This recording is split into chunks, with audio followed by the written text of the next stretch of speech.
What up, everybody? It's Let Black and Octavio Blanco for another Black and Blanco live from Washington Heights in the midst of the snowstorm, as well as like the new American Revolution taking place on our shores here. Octavio, before I forget, make sure you subscribe, show us that Uptown love. Octavio, please introduce our guest, brother. How you doing? Hey, Led. Thank you. I hope everybody is staying inside. It's pretty bad outside. The snow is coming down, so best to stay inside and just hang out with us as we try to talk about what's happening in the world and also what's happening in our neighborhood. Today on Black and Blanco Live, we've got two amazing guests. When you talk about community involvement, they're emblematic of this. They're so connected to everything that's going on and very passionate about our neighborhood and the political climate in which we inhabit. I want to welcome Joanna Garcia and Edwin Mazzara, co-presidents of the Uptown Community Democrats Club. Um, uh, Joanna, Edwin, how are you today? Tell me how's everything going with you guys? I'm doing fantastic. It's Sunday. I say fantastic, but that's at the backdrop of what happened yesterday.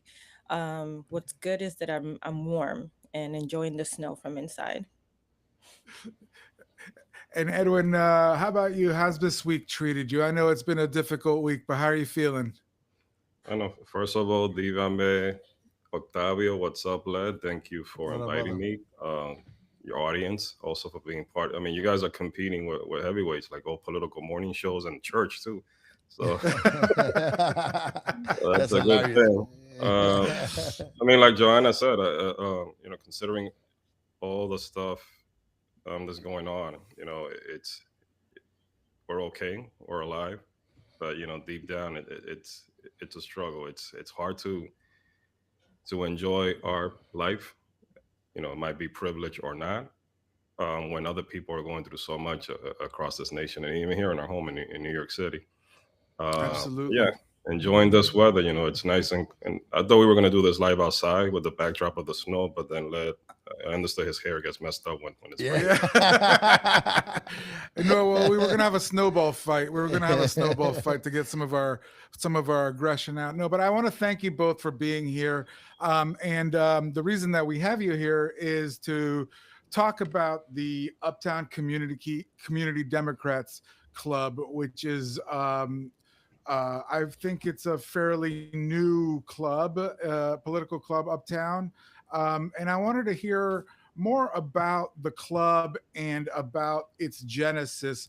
Um, well, first of all, I wanted to say that when I hear about political clubs, I immediately go to like in my mind to like historic New York City, Tammany Hall, like a bunch of old men with big bellies smoking cigars, like having like supplicants come to them and get them asking for money or whatever. But this is different, obviously. Tell me, Joanna, what was the genesis of the Uptown Community Democrats? Why is it important that you guys are here doing the work that you're doing? And tell us a little bit about the work that you're doing. Sure, thank you. So the genesis was about 12, 13 years ago. A small group of us were looking for a political home. We tried a couple different clubs uptown and felt that it was very top down heavy establishment political expediency, and that it was a that not really centering the voices of the community that we're supposed to represent was normalized. And to me, as an individual that's involved in both government and politics, that just didn't sit well with me and others. And so a small group of us decided to start a political club and emphasize that, before any kind of political expediency, we center what's good for the community. And oftentimes that's looked as a taboo, like the wrong recipe if you want to be politically powerful. And to be honest, in the beginning, we were laughed at and said, you're never going to grow, you're not going to survive, because that's just not how politics works. And we wanted to prove different. And we did. And in fact, I think it was last year that City and State named us one of the top 20 political clubs in the state.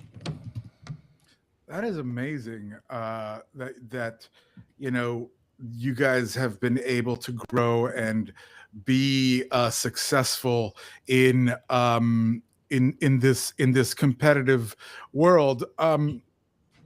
What is it that what is it that a community political club does? What is that?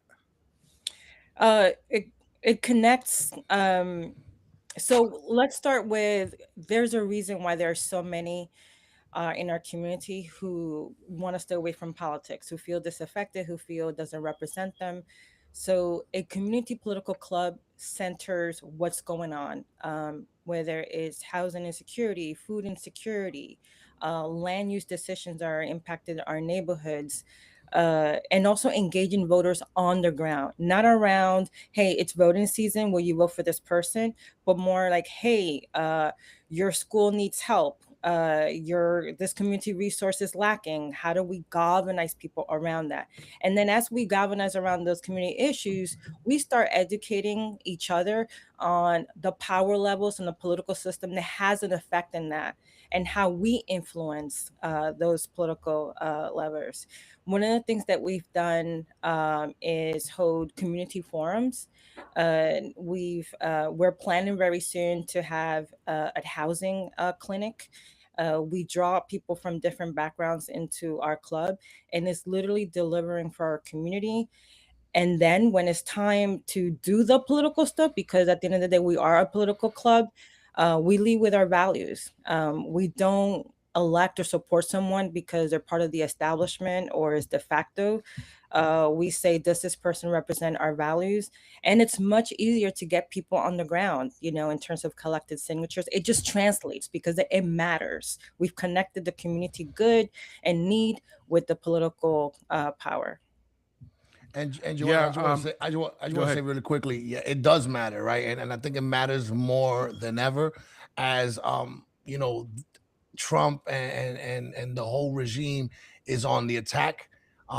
It's interesting. I like to think of Minneapolis as ground zero for a new American Revolution, and I have to shout out to all the people in Minnesota, Minneapolis, St. Paul, who are looking out for their community, looking out for everybody, right? Because I think at this time, this is no longer a laughing matter, and it's not a joke, right? Before, in the past, we could play games, and I think you're coming on the right time, because this war is coming here as well. Washington Heights, Uptown is a frontline community.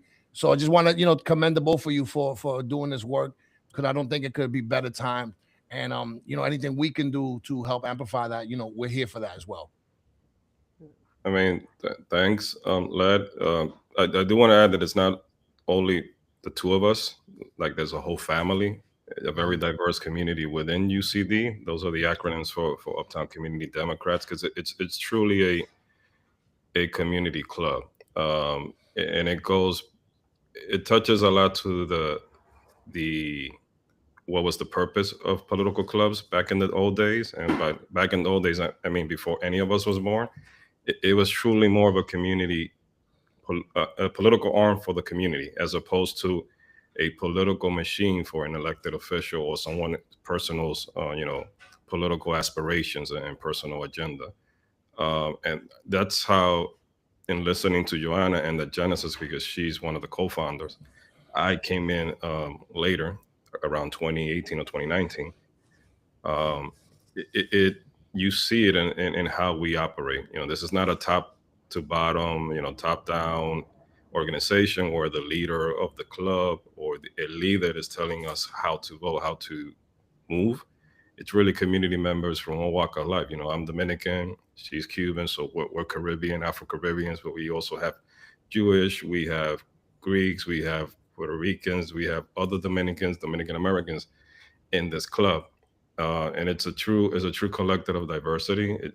I don't like to use the word Big Ten because it's kind of cliche, and it obviously is used for all the wrong reasons when we talk about establishment, Democrats, which we are also very much against. But it is a Big Ten because we do have all type of people in our club and all type of ages too. And it brings back to the center the community aspect of what, because everything's political.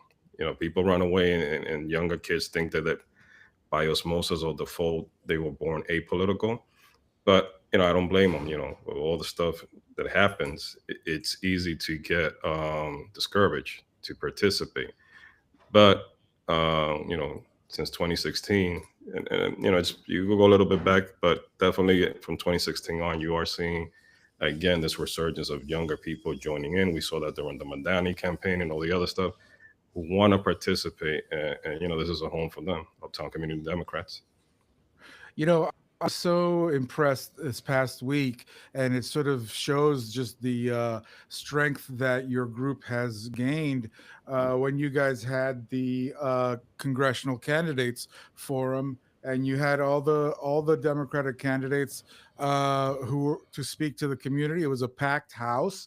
You had the incumbent Adriano Espaillat there via satellite, from Washington, Daria Lisa Avila Chevalier, who is a very a lot of people have been looking at her as a possible strong challenger, and Oscar Romero from El Barrio there, who I thought was a very interesting candidate as well, with very well spoken and good ideas. And you even had the socialist candidate, whom I actually, if you remind me of his name, I don't remember it, but he was an interesting guy, actually very funny. But what I loved most is that I had my son there, who he's 16, and he was engaged, he was listening, and he was there in person. And it just goes to show for him and for other people, but also the youth, that these are real people, right? A lot of times they're filtered through television screens or the internet or social media, but when you have them there in person, you see them stumble, you see them struggle, you see that they're real people. I don't know if you guys saw this, but Bad Bunny put a post, I think it was yesterday or the day before, talking about the what talking about politicians, and saying, reminding his audience that politicians work for us. They are our representatives. They're not there for us to get next to and get our Mm-hmm. picture taken. These are not celebrities. So it was interesting to see somebody of that, in that world and of that stature, remind people that these politicians work for us.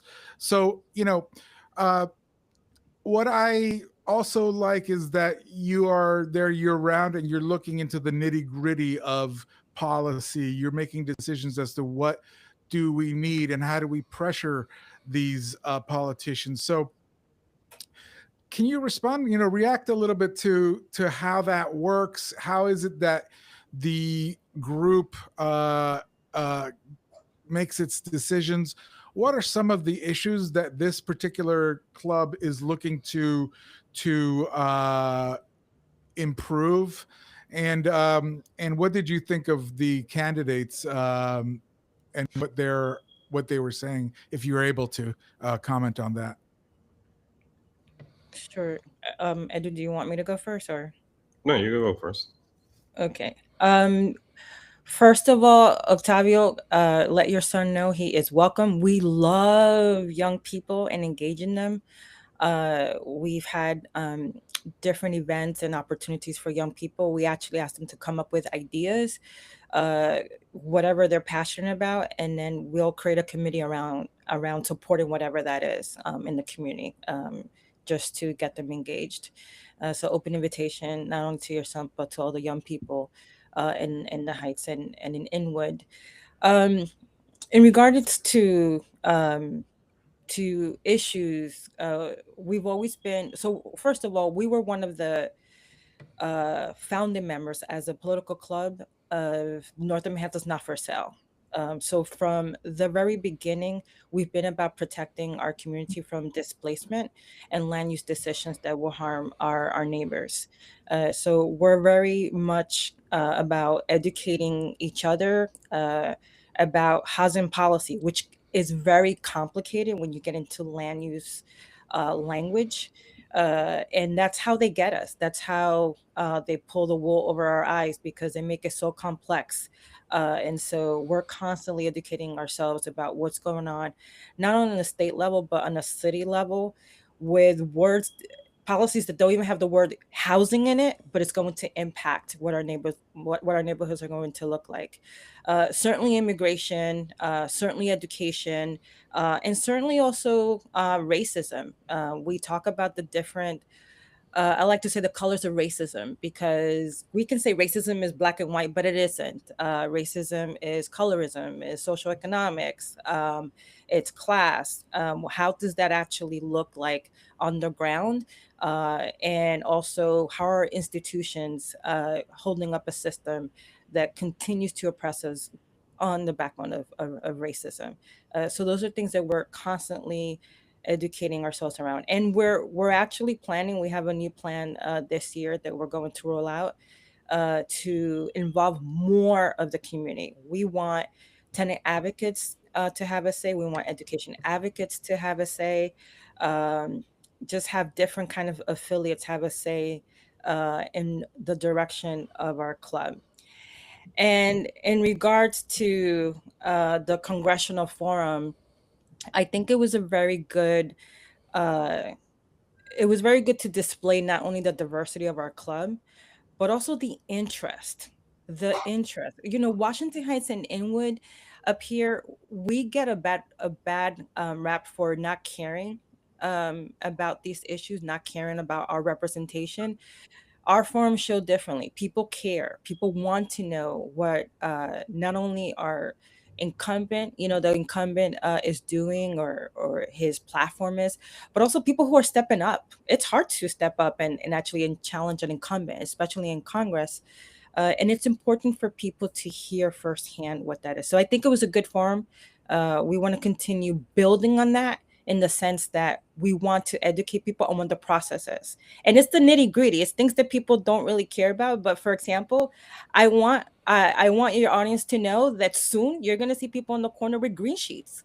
Those green sheets is where you sign and say that person, that candidate, has a right to be on the ballot. Doesn't mean you're voting for them, but just that person has a right to be on the Democratic ballot, right? And then there's this whole political calendar. It's the nuts and bolts that we explain. I call it the political minutia, but I think it's important for people to know that that's kind of, the little nitty gritty of getting people into office.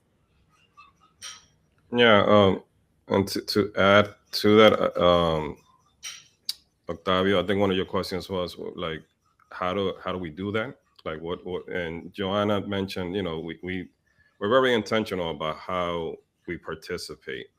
Um, we don't want people also to get the idea that this club is only reduced to the electoral cycle. We also, like she said, the birth of this movement or this political club begins with community engagement. It started with us fighting the rezoning, in 2017, and for a moment we were able to win against the city, and then the community got screwed over because it was thrown back to the courts.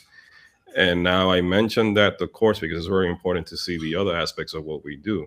One of the things that we do, and the other day I was talking to a political consultant, and he was like, "You know what? That's interesting because the left doesn't really think about it that way." And this is where his words. Uh, we're pretty much in tune and responsible for getting judges also elected. A lot of people don't know that a lot of these judges that work in the civil courts and a Supreme Court get elected, they're on the ballot. Maybe you don't flip the ballot over, maybe you don't see them, maybe you just go and vote for certain, elected positions, and you forget the importance of the courts. And we have seen in the past few years, how certain groups whether they're extreme right or right, whatever you want to call them, conservative groups, have worked to not only stack the Supreme Court, but many other federal courts as well. And this is why it's mind blowing for people now to see so many things happening and no accountability. But this is why it's happening. So we tend to forget, and that's the nitty bitty things that Joanna's talking about, that there's more to just electing a congressperson or an assembly person or a city council member or a state senator. No, we have also county committee members, we have judicial delegates who are responsible for that bridge between the community and these lawyers or judges who want to move up, whether it's to a civil court or a Supreme Court. And one of our own members, Anya Brinson, was in the last past election, was actually elected thanks to her career, her work, and also our support as a club and community to civil court. And this is important because these courts, you have housing courts, and you also have criminal courts too, and this is where our people get usually the shorter end of the stick. So it's very important for us to understand that it's not just getting someone elected, for one of these positions. There's so many other things that make up a democracy, and this is how we engage with younger people too, to understand that there's more beyond just seeing a commercial paid by fulano de tal on TV. Vote for me. Yeah, I agree. And for those that are not Dominican, fulano de tal just refers to like a person in general. Hmm. But to go back to both of what you're saying, I think it's opaque on purpose, right? It's opaque so we don't look too much further. So we just kind of like just kind of be apathetic. So again, I'm gonna commend your club for getting rid of that opacity, right? Like opacity, right? Because it's super important. But before we go any further, I want y'all to tell us how we can follow you. What are your URLs? What are your Instagram handles? Give us all that before we go any further, because I think it's super important that like this is activation time. Like what's happening in Minneapolis, it should be like a little red lighthouse, right? It needs to be a lighthouse to shine light on what's happening, because this is coming to us. It's not just happening over there. So tell us all the information. How can people get in touch? How can people get involved? The easiest way is going to our website, which is www.uptowncommunitydems, and you sign up. And once you sign up, you learn about everything that we're doing. We're also on IG at Uptown Community Dems. So even like what Edwin was mentioning in terms of judicial candidates, when we have judicial candidate forums, we open it to the whole public. We don't want it to just be this secret, and that's the thing about politics. It's like if you know, and it shouldn't be that way, because politics impacts everyone. It should not be. And that's one of the things I thought about when we founded the club. I don't want it to be a behind the curtain process. It should be known. It shouldn't be a trade secret controlled by the powers that be. So we like to open up forums. We have meet and greets, and we always open it up to everyone, whether you're a member or not a member. Better to be a member, of course, because it supports our work. But besides judicial delegates, we have something called, and the public also votes for this, we also have what's called county committee. And county committee, in a very strictly, if you look at it on paper, it's a person that represents kind of a block or two in the district. Black leader. And yeah, like a block leader. And then they vote at a county committee once a year. And what too many clubs do is that they just use that county committee person that one time a year. And when that event comes, they tell them how to vote. We approach it very differently. We use our county committee members as civic block captains. We educate them on what they can share with their neighbors on their block, and we hear from them what's important in regards to the issues on that block. So they're actually civic engagement by practice block captains. And you all, county committee members, you vote for them. But no one knows what that is. Or I just or want. the importance of it as well, because when you see that there's a vacant seat, for example, there's someone who's holding a position, and either they resign or they step down, or they want to run for another office and they get elected. the seat is vacant. And how do you think it gets filled before special elections? Is through the county committee members, and it's a lot of the things that people don't see out there, other than just the big names, like you said, on TV, whether it's a higher office at like Congress or president or whatever, mayor. Um, but democracy has so many components and small moving parts, and the fact that we don't participate as much as we should at those levels is why we continue as a community to not have the right representation, or the right information. You go downtown or you go anywhere else, they're very active and participate a lot. And we like to say this a lot. Like, if it was a school in downtown, I bet you that they would have fixed the road in front of the school, whatever. Well, yeah, because it shouldn't be like that. But yet they are participating and they're there. They're up front. And this is what we as a club are vying for, and working very hard to do, to make sure that people up here, uptown, like the name of your show, the Uptown voices are heard. They're at the table.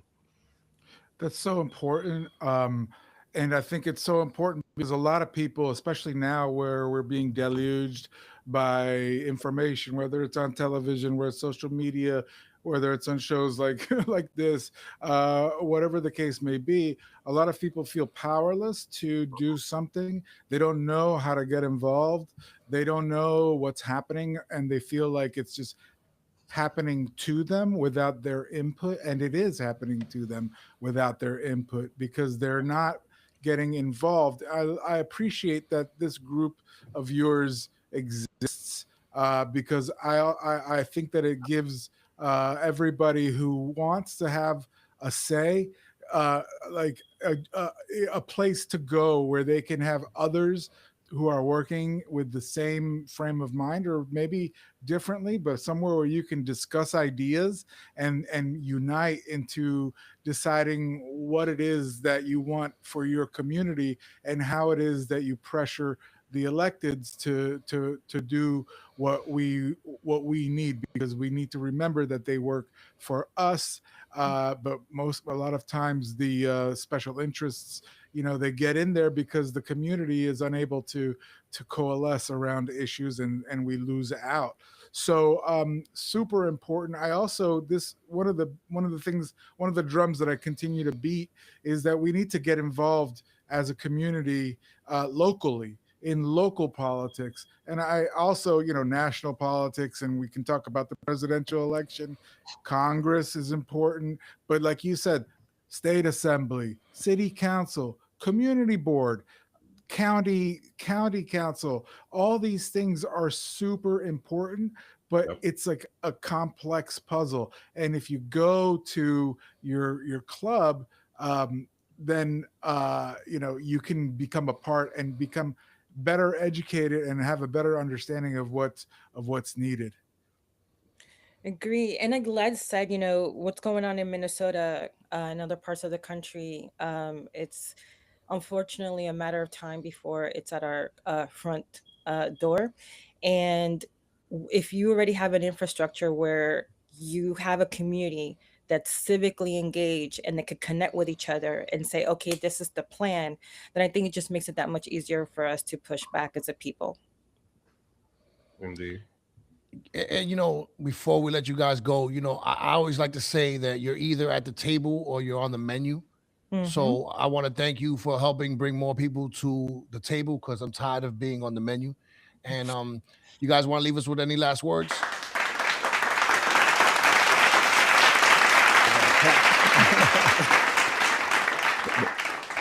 That's our live studio audience. Now, Golden words. now that the audience calmed down, no, like Joanna said, definitely extend an invitation to everyone in the community to join us, whether you want to be an active member or not a member, but definitely within our space, so we could not only grow as a club, but also all of us grow individually as community members, civically engaged and active, and make sure that our community continues to move forward and grow, because it's going to be a very difficult year. It's going to only get difficult as we go on, especially as we get closer to the midterms in November. There's going to be more stuff, that's going to happen. It's eventually New York is not immune. It'll eventually get healed, like you stated earlier. So we have to be ready. We have to be engaged.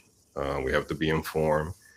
We have to be willing to jump into this fight at our own pace and capacity, because that's the beauty of our club too. You join this club, it's not that you are expected, to do this or that. You are expected whatever your talents are and whatever you can do. We have artists here, we have art. We're gonna, we have this plan that we're gonna roll out. We're gonna have a block party. We're gonna have this. We're gonna have that. That's all human. We're humanizing again what politics should be, because it's a way of life. It's a standard. It's what rules everything. Once you pay taxes, you are politically involved. If you're neutral, you're having a political opinion, even if you think you're not. So this is a home for everyone, not just for political. It's just for everyone, and we welcome everyone to join us. Yeah, and I just to add to that, or rather reaffirm, we're not a club that expects you to know everything when you come in, and oftentimes people are afraid to join political systems because there's so much jargon, and you feel you have to understand how power moves. The only two things you need is passion. You need to be passionate about something, and people just bring that naturally. And you need to care about your neighbors. Those are the only two things you need to be able to jive in our political club. The rest we'll do together. Dopeness. So you heard it there, folks. Make sure you join up. Make sure you hit them up, because we need this kind of action in our community. You were gonna say something, Edwin? I'm sorry. No, I was waiting for the applause for Joanna. Like, what's up? that applause is a little too much. We got applause. Our live audience is very engaged. Though we're really happy that you guys are here. Before we let you go, just once again, what are your socials? Go ahead, Edwin. For the club or individuals? Oh no, for the club. Okay. Unless you want to, but yeah, for the club. No, Uptown Community Dems. That's the website that Joanna mentioned. We're on Instagram and Facebook as well. And it's all Uptown Community Dems. Yeah, Uptown Community Dems. Once you type in Uptown Community Democrats, we're gonna come up. All right, perfect. Sounds good. All right, thank you very much, Thanks a lot, you guys. folks. Have a good day. Take care. Bye-bye. Octavio, my brother, let's talk, man. You know what I mean? Like, so I want to say that I'm checking the IG live and some of the comments, and shout out to all the people on there. A lot of people from the club were on there. Adria Quinones, she put a very good point, right? She says, my concern is that national midterms won't happen. And I think, that's completely on point, right? I think that's the whole reason this is happening, right? Trump has already said that, why do we need to have these midterms anyway? So, I think that pendulum is swinging, and I think they're headed for a trouncing. So I think the whole point of this is to intensify, to make a reason to cancel the national elections, right? And I think this is what I said before, that a lot of times it's a failure of negative imagination. We never think that that the other side will stoop so low, but we need to think that way. We need to think that they are capable of anything, because they are, right? We gotta stop playing around and thinking this is not what it is, right? This is Martin Luther King week just passed, right? Last Monday was Martin Luther King Day. This past Monday, I should say. And I always think of a few things he said.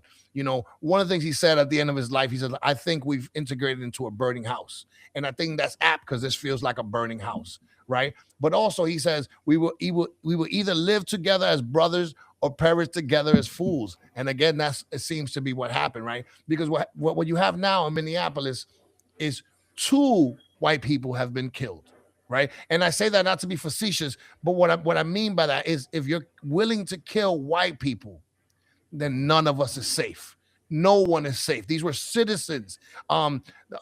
Alex yesterday, he's a nurse for veterans, right? I saw a video where he was reading Last Rites to a veteran, right? Like these were honorable people doing nothing but standing up for a community, what we talk about every day, and they were executed on the street like dogs, right? So this is a different thing, and I think we need to act like it. And I think that these conversations are more important than ever.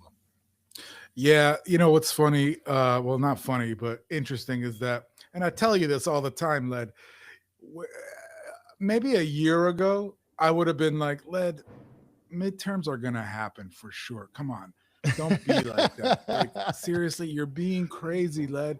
They're gonna happen. Midterms are gonna happen, but I don't know that they're gonna happen. I think you're right. You've been right about all of this, even when I thought you were, on the fringe. All of the things that you've said are coming to pass, and I am worried about the midterms because, you know, the way that this militia or that these jackboot soldiers are acting is to incite violence, right? That's what they want to have happen.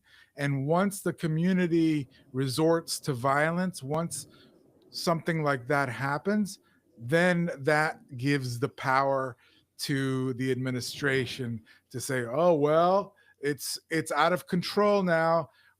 It's an insurrection. Now we're gonna have to, cancel the midterms because we need to quell this insurrection." Or they would probably not say cancel. They'll probably say, "We'll postpone it." And you know what? That postponement, who knows when it would come back. So I do think that it's that you're right, and I am also concerned about this, and that's why even though they're killing people on the street with impunity, um, at this stage, I would say that I am so proud of the people in Minnesota who have been able to maintain their human dignity and not resort to violence in the way that, we've started to see people who are arming themselves on the street.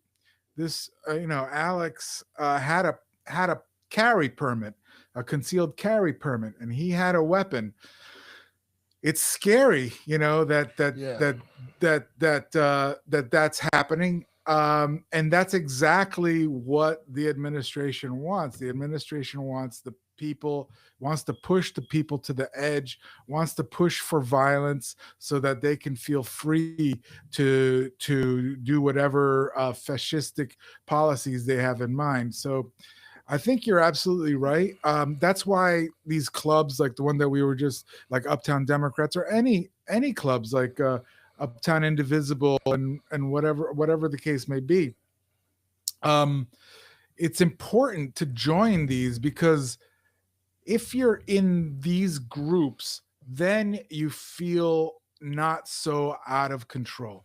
If you're in these groups, then you feel like you have some agency. Even though everything may not work out the way you want it to, at least you're in there making a difference, instead of, being violent and acting out because you're angry. I do think that everybody should be protesting. There's a protest on Tuesday at 5:30 and Foley Square to get ICE out of our city. So I believe in protest, but I don't believe in violence. And I continue to implore people out there who are angry to stay peaceful. But you've said this a lot of times, Led. They might test the wrong person, right? Yeah, I agree. I think it's only a matter of time before someone Luigi's them, right? It's only a matter of time before you have, a veteran himself who has the actual training and decides, enough of it's enough. And not that I want that to happen, but I'm saying it's cause and effect.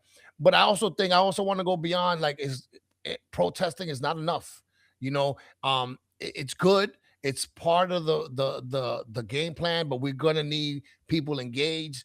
We need local like committees and groups formed that we warn each other. Like, so if they are 180th, we know, hey, they're going to 190th. Like, we need to create ways, just the way Minneapolis do, to keep our neighbors safe.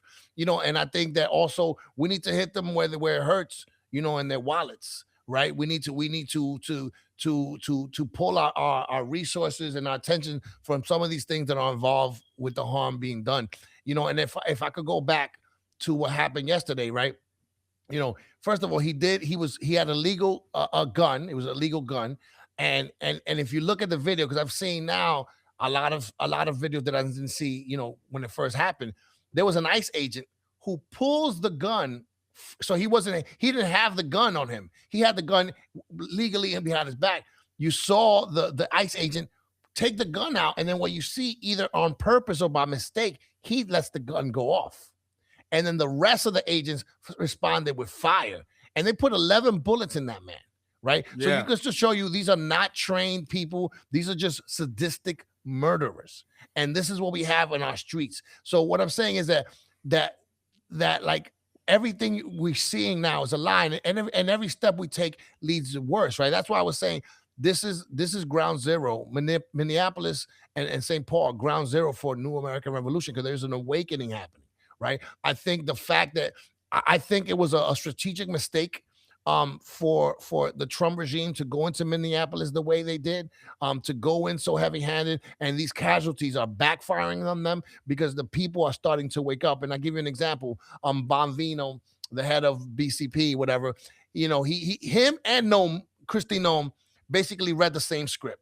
Yeah. And the script was that he attacked them with a gun, right? And he was fighting the agents, and therefore he was violently resistant, so therefore they had to do it. But when you look at the tape, that's not true, right? You see a man get murdered in cold blood, but what I'm saying, that's part of the regime lying. And again, people are seeing through it.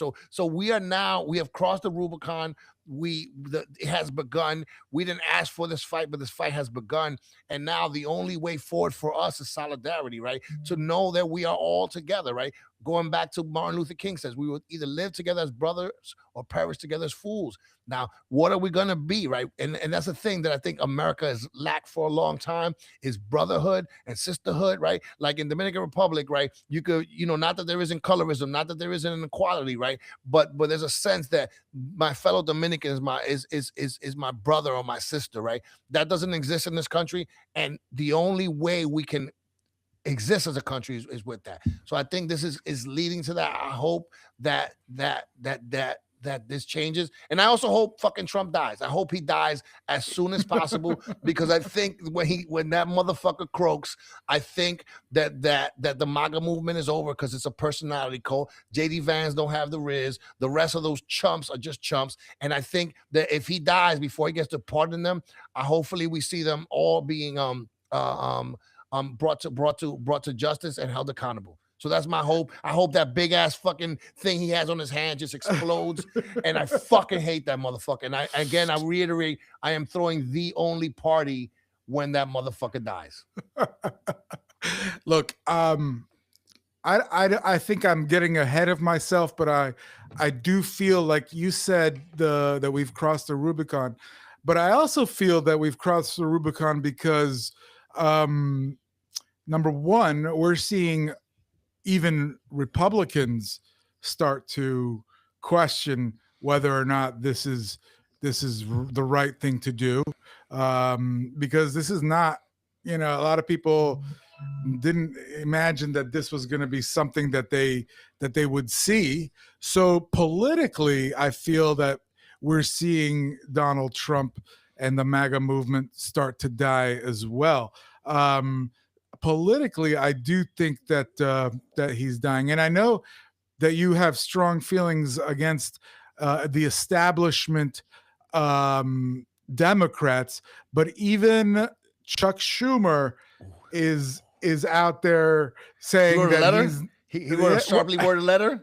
No. He's saying he's not going to vote for this big increase in DHS funding, and that we're looking at a possible government shutdown over the DHS funding. So, even the establishment Democrats who were going to go ahead and vote for this big increase are now saying that they're not going to. So that's, I think, an interesting evolution. They're finally believing what we're all seeing and what we've all been telling them for, I don't know, for how many years now.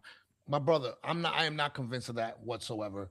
Cuck Toomer is a liar. He does nothing, right? And if you look at the vote where 7 Democrats voted for the increase, right? That is political machinations, right? Chuck said, hey, look, you guys are probably not running or you're doing this. Do this for the rest of us. Chuck Schumer is not to be trusted. AIPAC Shakur is not to be trusted. None of these establishment Democrats are to be trusted. Nothing they did. It's too little too late. Like we are there's a war being waged on our people, and he only speaks after 2 people were killed dead in the street. Like I don't believe anything they say. I think it's all machination. And when we say Chuck Schumer and Jeffries and when we get rid of those people is when I'm happy. Hillary talking shit from the sidelines. I don't want to hear her mouth either. Like, again, I don't believe anything they say, and they have lost all credibility and trust. And I don't think they're here to do anything but save their own skin. And he needs to go. He needs to fucking go. Absolutely. Politically, they've lost all credibility. I don't know though if it's all credibility. I think that there are people, and I think, and you know, I think there are people that are afraid of change, right? They see people who are establishment, and they feel safe with those people. I mean, can I interrupt you for 1 second? I'm sorry. Octavio. Absolutely. It is more than that, right? They are paid opposition. They're not really opposition. They are there to keep the left in a certain structure. They're not there to change anything. They are there to take our energy and our power and send it a certain way. So we never really challenge the status quo. So we never get really the things we want. They have the same owners, right? They're owned by the same people. So we keep trying to like, no, they need to go.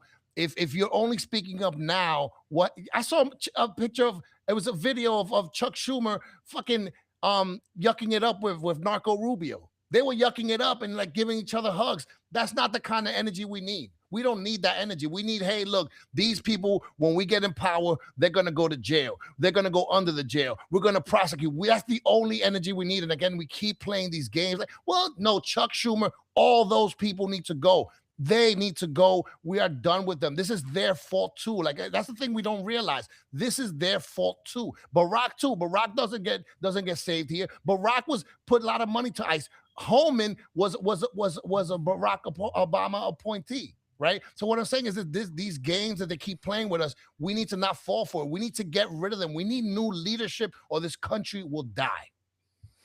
Yeah, I think that that issue of accountability is crucial, because we're dealing with an administration that is acting with complete impunity, murdering people on the street, murdering Americans, and not just murdering people, but like stopping Americans and requesting and demanding that they give their citizenship documents.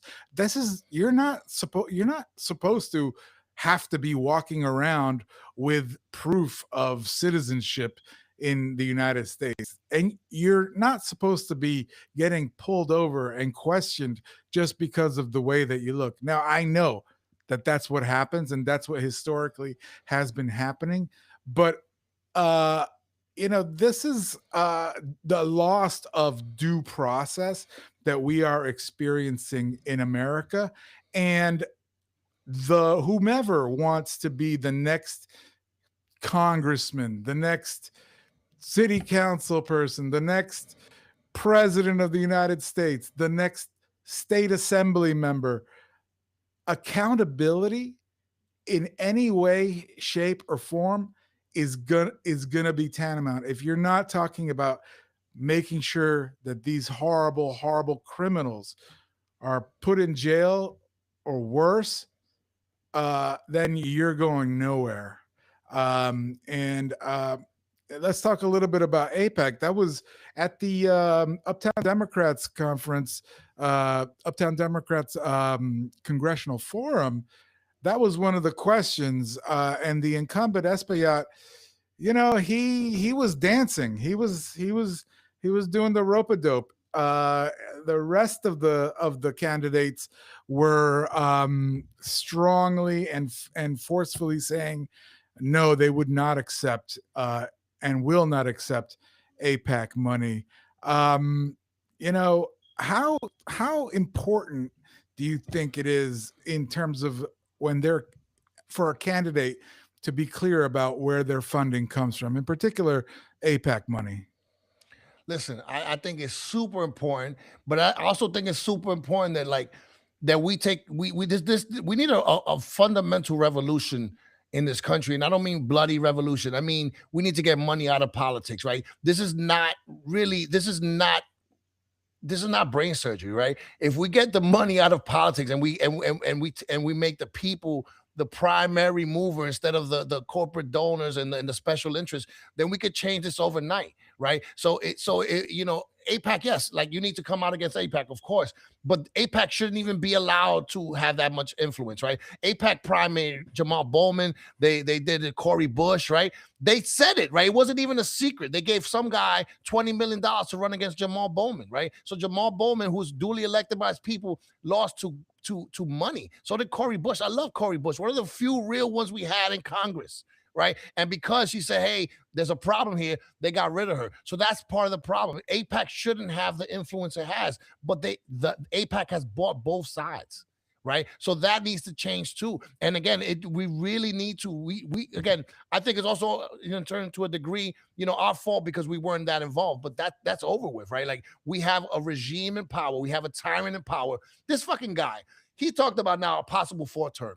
Motherfucker, you're not making it to 2027. So please stop with the fourth term, right? You're not getting the third term. You're not going to be alive. You're dying within the next few months, God willing. Si Dios quiere, please. So what I'm saying is these are revolutionary times, and the people that are going to represent us need to represent that. If we want this country to continue, we need new leadership, and we need a new way of this democracy needs to be reborn and rebirthed, and it needs complete and utter overhaul. Because if we don't have that, we don't have anything. Because this nonsense of, okay, we get a Democrat in there, but if it's just another corporate Democrat who doesn't give a fuck about us, it doesn't matter. I don't want to see Kamala Harris again as president. I don't want to see and another motherfucker.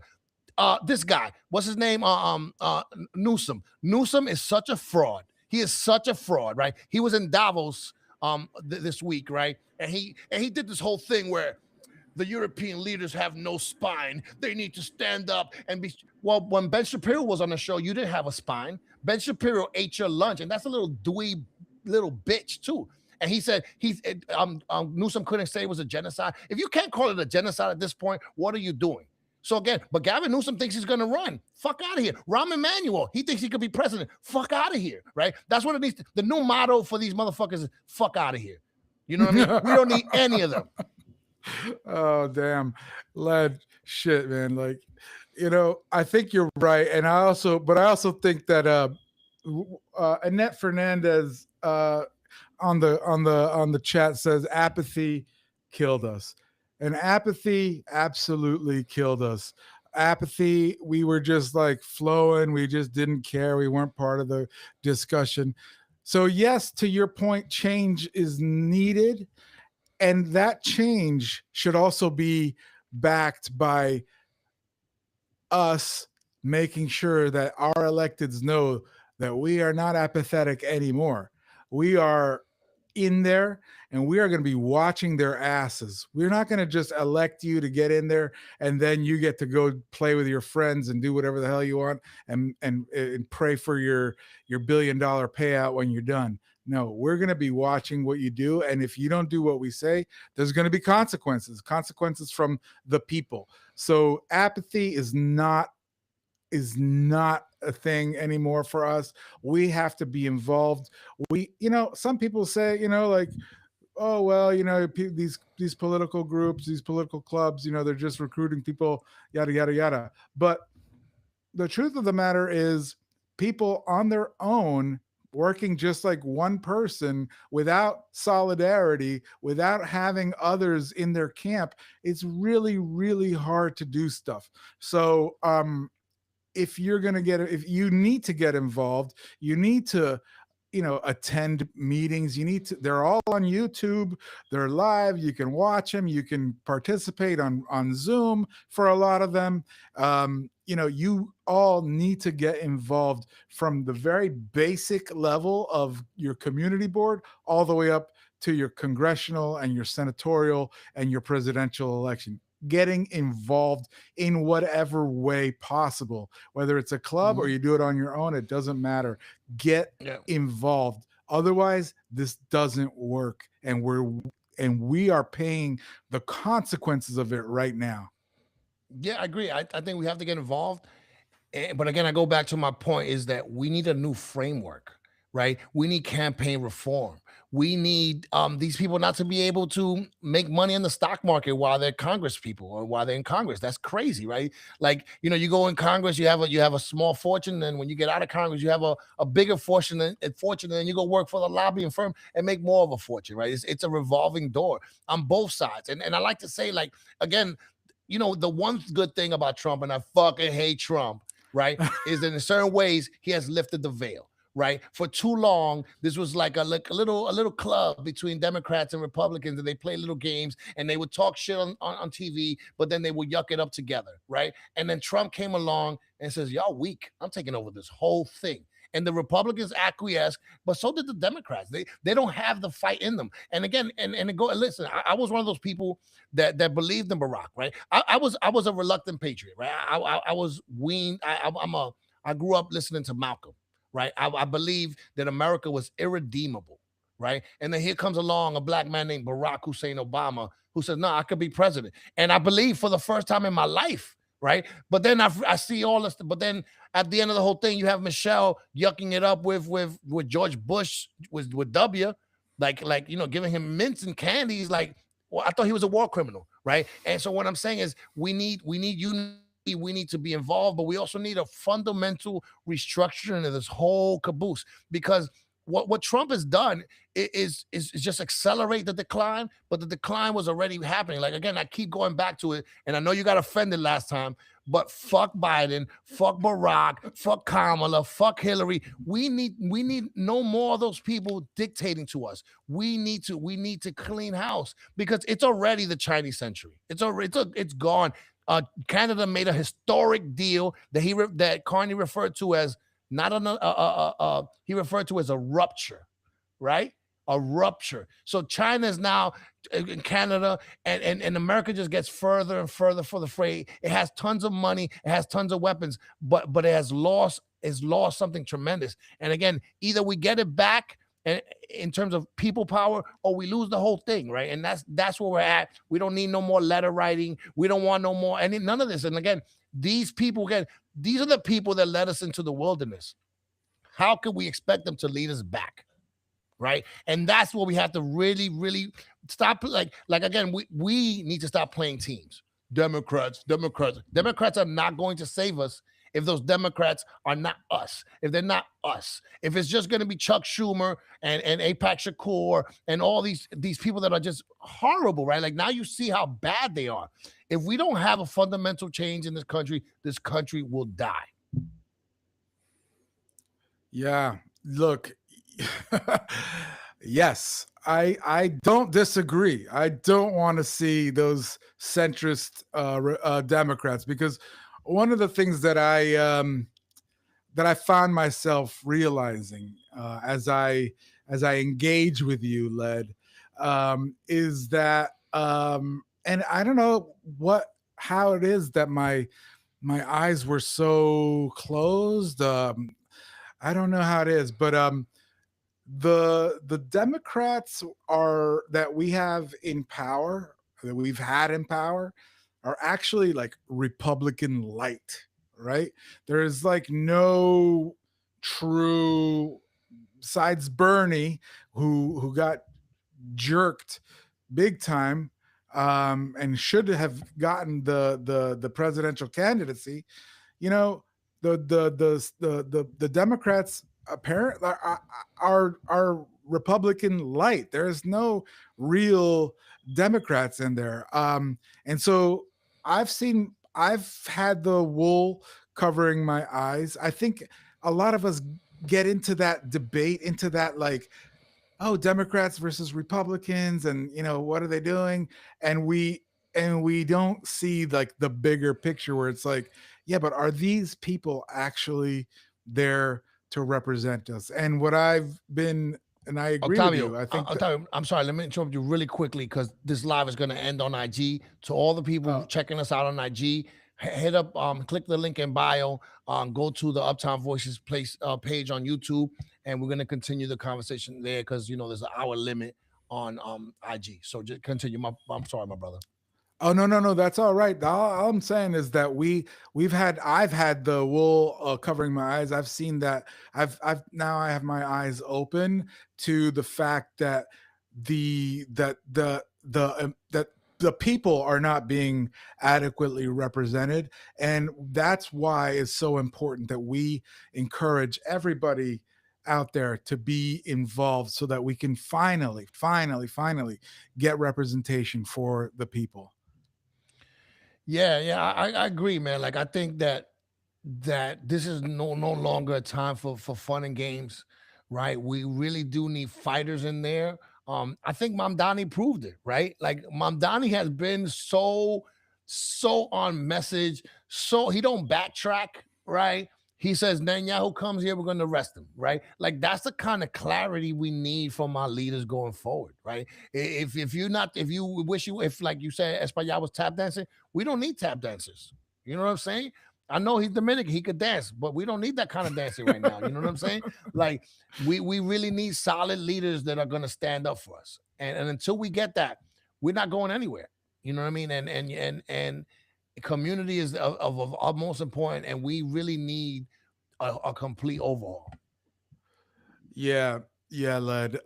Also there's so many issues that we can get into. I personally, with the APAC situation and the Israeli genocide that is being perpetrated on the Palestinian people, if you're not able to recognize that and say it, then that's a problem. And people say, oh, well, if you say that, you're being anti-Semitic. I really don't believe that at all. Like we need to separate and bring forward the truth that just because you feel that there's a genocide happening, because it is, that doesn't mean that you're against Jews. That means that you're against the bombing of women and children indiscriminately that's leveled an entire region.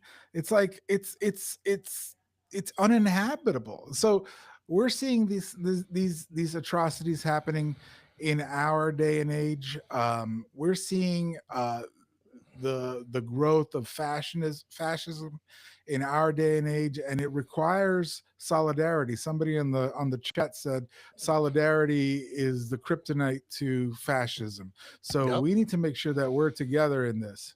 And I just want to say this. I hate to beat a dead horse, but that genocide began under Biden, right? Like Yeah. that genocide began under Biden. Trump, of course, is taking that genocide to another level, right? They already have plans for Gaza to make it like a beachfront resort, which is crazy. They already cut it in half, and then they have plans to desecrate all those bodies that are underneath the soil still. So we can never forget that Biden did this. Biden started this. And when Kamala, listen, I wish Kamala would have been a better liar, right? If she would have said, hey, look, we're going to change tactics. Even if you didn't change it, you would at least been in office, right? She wasn't. Again, that's why these at their very core, these centrist Democrats have other allegiances, right? They have other masters. And if we're not the master of them, who is, right? So that's what I'm saying. Is like, we need to gut this because we're already losing out. And again, I think, it's just, I feel I've been talking about this shit for like 10, 11 years. Every time, and I've been saying this, every time I was at a cocktail party, like a cool party, I'm ruining someone's night, because I was talking about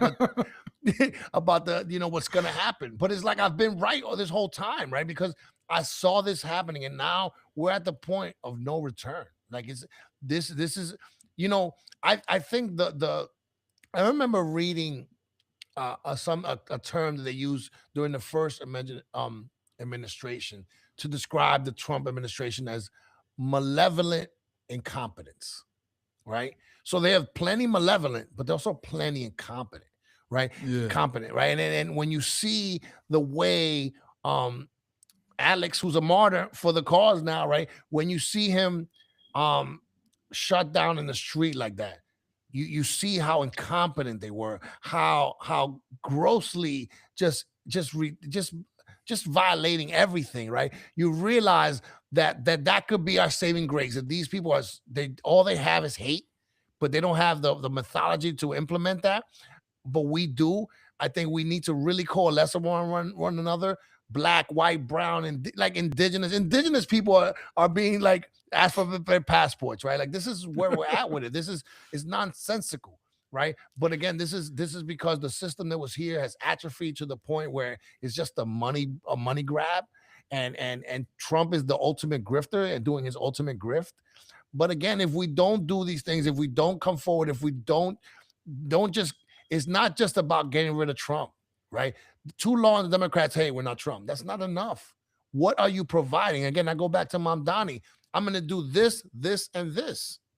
Yeah. You know, all the other Democrats say, hey, we're not Trump, and that's not enough. And we need to change. And again, who's going to die next, right? Who's the next person going to get killed, right? And then how are they going to lie to us? I think we are here, and I also want to say that like this is what they did around the world, right? Yeah. The United States occupied Dominican Republic twice, Haiti as well, right? They got rid of Allende, right? They installed Pinochet. Like this is what they've been doing, and Iran is on the news. But in 1953, you got rid of Mossadegh, right, and installed the Shah. Right. And the Shah instituted a brutal regime that had everyone, So what I'm saying is like the hate that America did around the world, the dysfunction that they put into around the world, the cruelty that it's coming back. Right. And the only power we have is people power. So we need to start using it. And again, it's not just the Republican Party. We need a lot to do on this side as well. And I think that we as a people need to believe in ourselves. I think we've been hit over the head so much that a lot of people, they just feel like I'm powerless, and that's not the case. The cliche says si se puede, yes we can, and it's true. Look at what happened in New York City with Mamdani. The people made that happen. Of course, we had somebody who was savvy and able to politically make it happen, but that was the people making it happen. So believe in yourselves. Make sure that that you can do this. I believe that this country has been through worse times than it is right now. This is a really terrible time, but we've slowly made it through it. Now, we've been set back pretty bad right now. We got set back pretty bad right now. So we're going to have to rebuild. We're going to have to rebuild, and we're going to have to set it straight. And it's not going to be immediate. It's not going to be something that we're going to do overnight, unfortunately.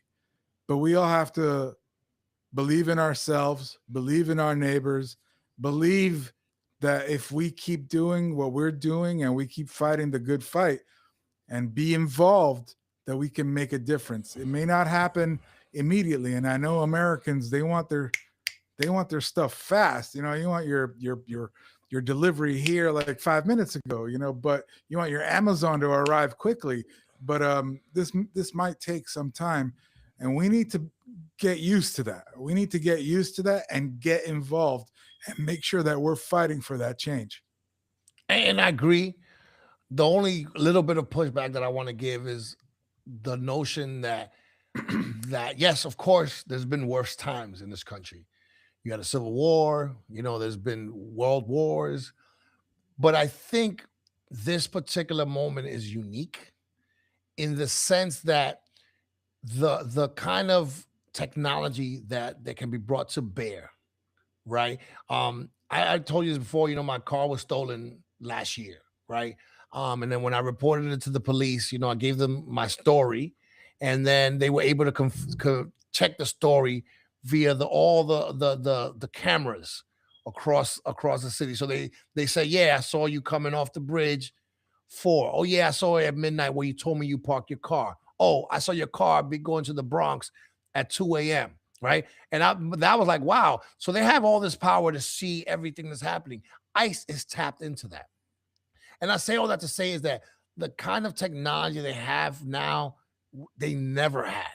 Right. So the government can control us in a way that was not possible. Not possible. So yes, this may not be as worse as it's been, but this has the potential to get way worse. Right.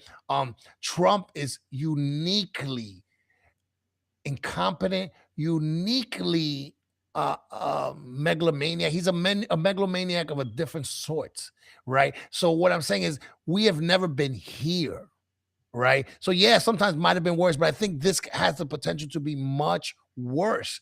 Trump is the most powerful man on the planet. Yeah. On the planet, right? He's talked about, he kidnapped Maduro, right? Now wants Greenland, right? This is, so what I'm saying is there's no precedent for this.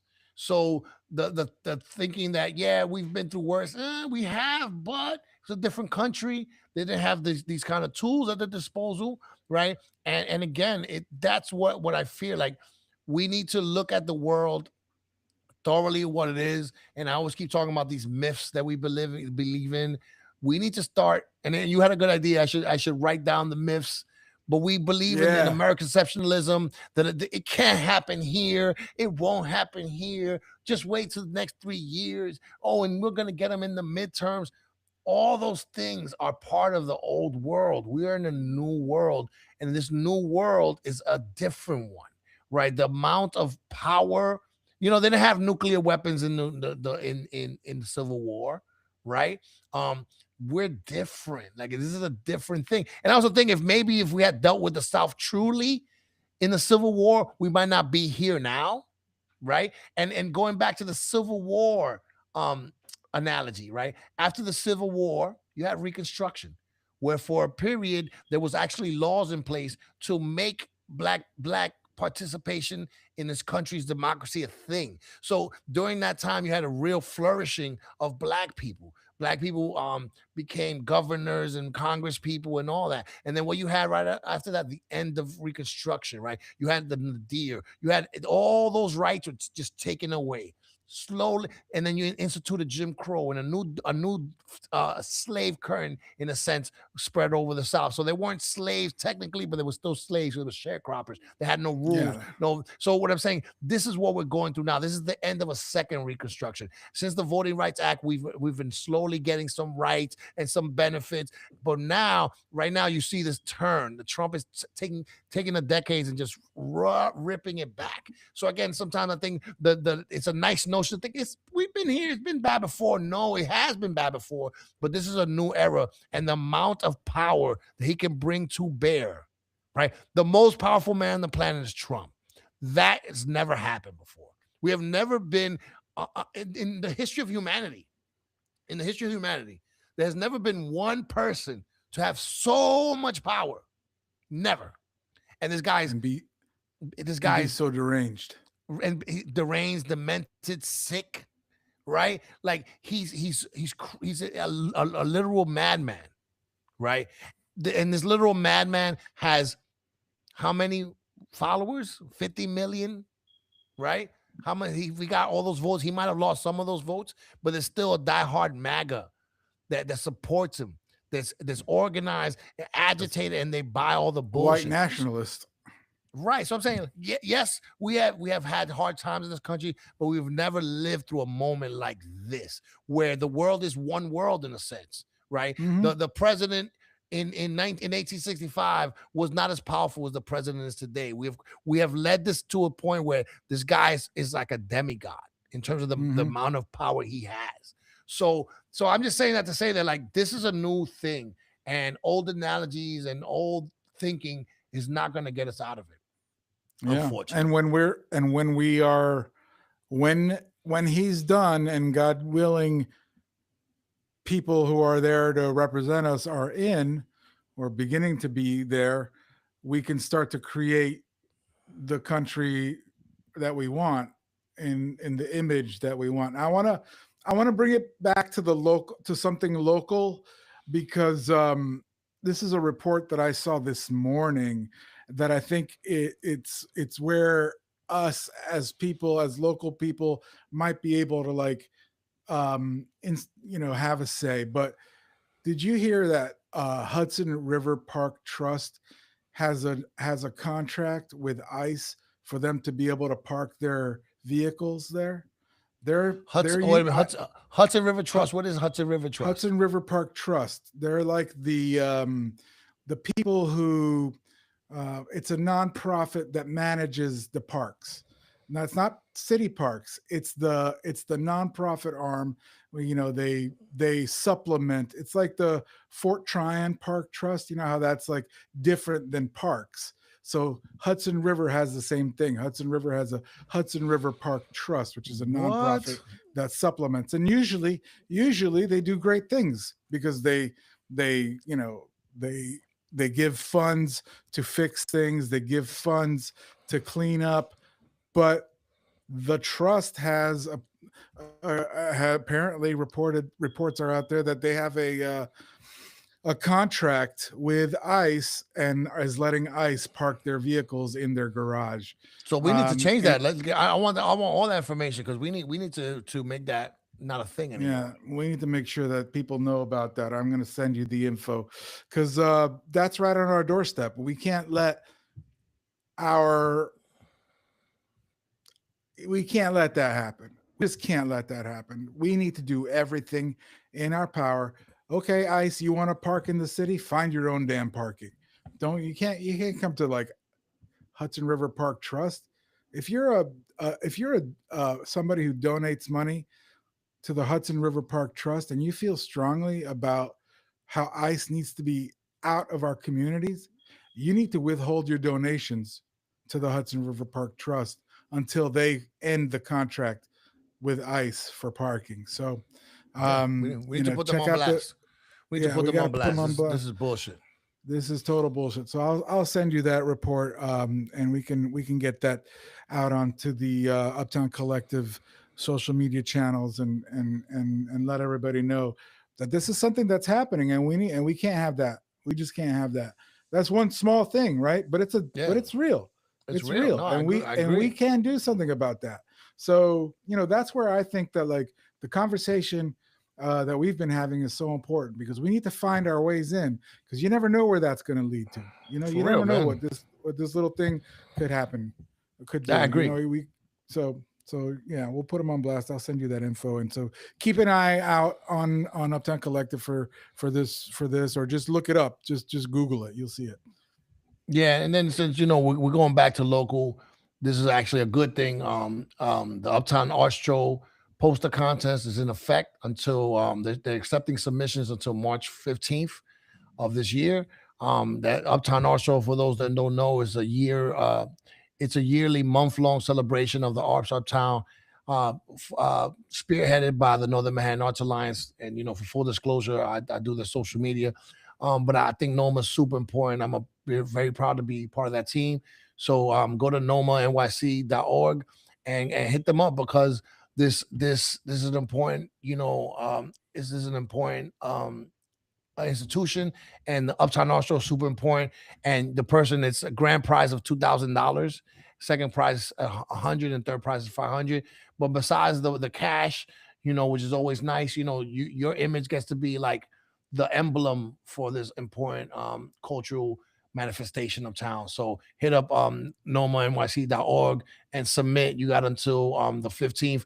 One of our guests recently, Tom Sanford, Uber Kunst on IG, won the last year. It was a great design. Love Tom. So we love him. Love Tom is the man.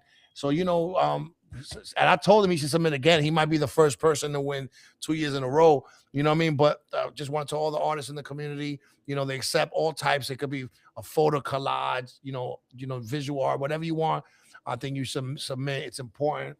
And again, we can't let these people steal our joy. So Yeah, and that's one thing about the Mamdani administration is I think is so cool is that he really wants that hopefulness and that joy to stay alive, because you got to be fueled, and if you don't have joy, if you don't have any hope, even though it's really difficult to have any hope.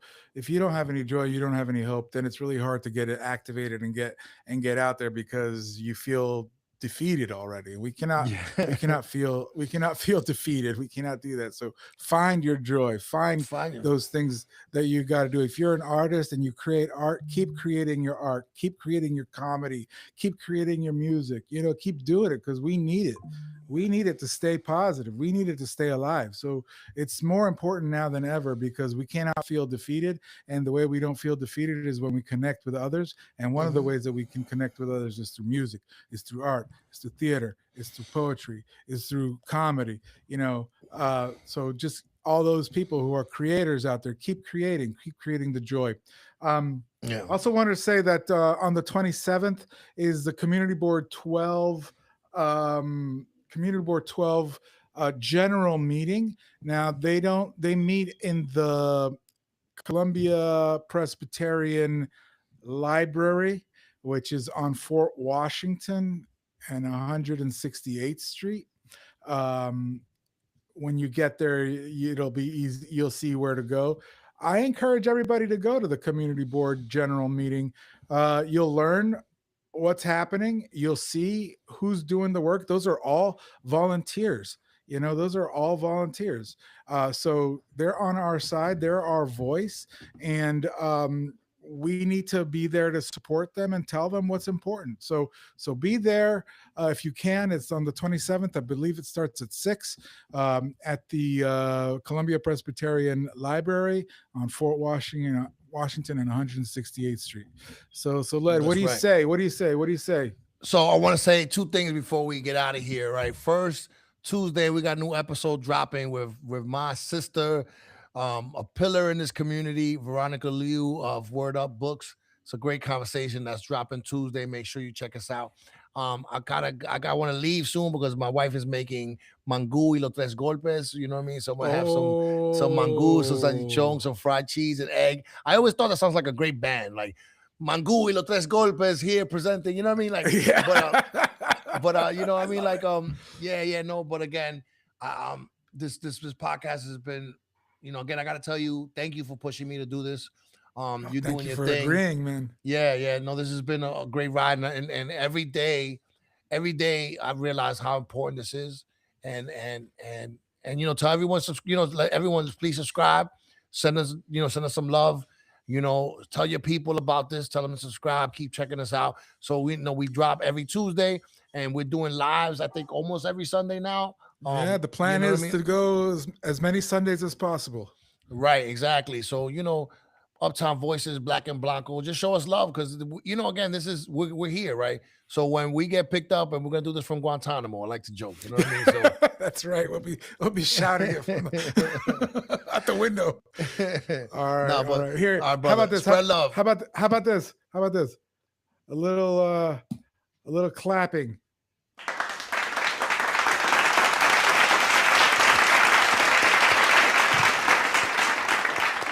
Yeah, spread love. Thank you, Led. Thank you for everything. Yes, sir. See you soon, brother. We're gonna sign out now. Yes, sir.